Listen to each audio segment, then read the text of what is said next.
So I'm originally from Cape Town. I'm still in Cape Town. Got involved in bands and that, the early teenage years, and discovered fretted instruments, guitar, and slowly migrated onto the classical guitar, where I really found here was an instrument that I could play by myself and I could explore by myself.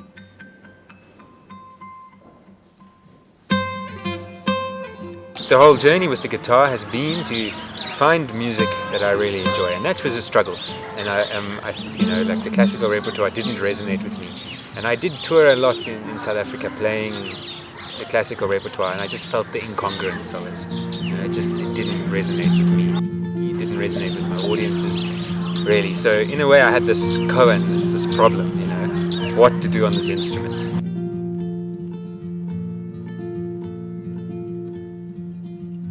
I suppose I really liked music that had a lot of layers, had a lot of things going on. So if you were listening to rock music, then Zeppelin appealed to me because it had that textural interest. In African music, Kale really interested me.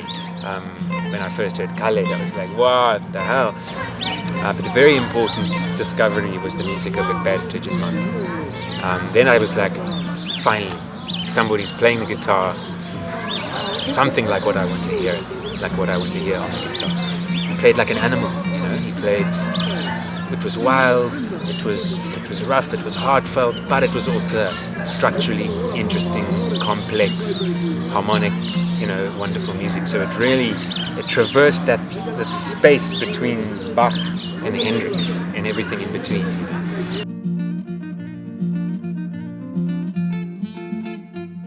And I think lastly, probably one of the biggest influences and also sort of quantum leaps in my musical development was working with Alex van Heerden. So he was very steeped in South African idioms. The time I met him, he had imbibed a whole world of South African music, particularly West African music of the Afrikaans-speaking people of both colours.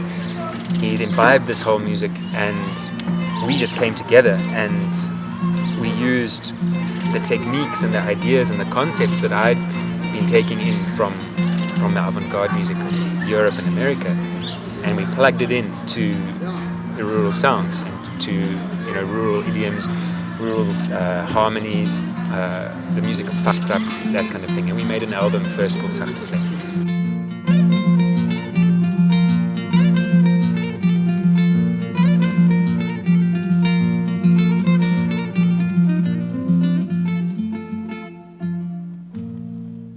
When I heard Kora music 10 years ago, I thought, whoa, what are they doing? And it never occurred to me to sit and try and work out how to play it. Never, ever. I was influenced by the sound and I played it. But one day I was playing and I realized you can play it on guitar. This is possible. And it was easy. All it was now that ability was there. You just had to sit with that ability, and that's the challenge, is to sit with it and to do it. And that's kind of a menial labor in a way, but it was so exciting because I was opening up an entire universe. Here was the guitar and the kora, and suddenly the two were one. Suddenly anything that the kora could play, you could play on guitar. So suddenly I was walking into like an entirely new galaxy. Definitely it's very difficult to find your way in South Africa. It's hard to speak generally because what I'm doing is very niche, and especially in the South African sense.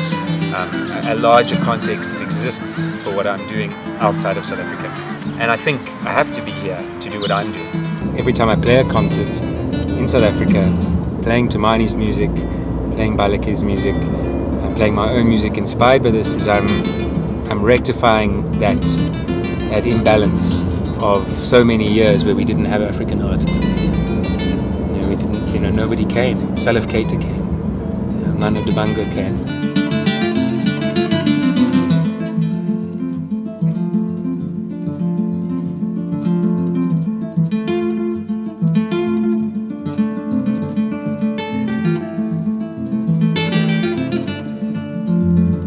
Seeing Tumani as a composer and playing his music on a classical guitar, that's also part of the modernization of Africa, because the modernization of Africa is the process of not thinking about Africa as this like other place, you know. It's not only about Africa getting touchscreen cell phones. Okay.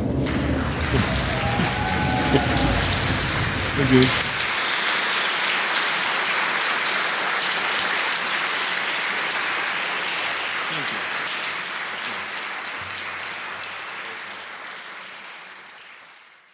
Thank you very much. So you can see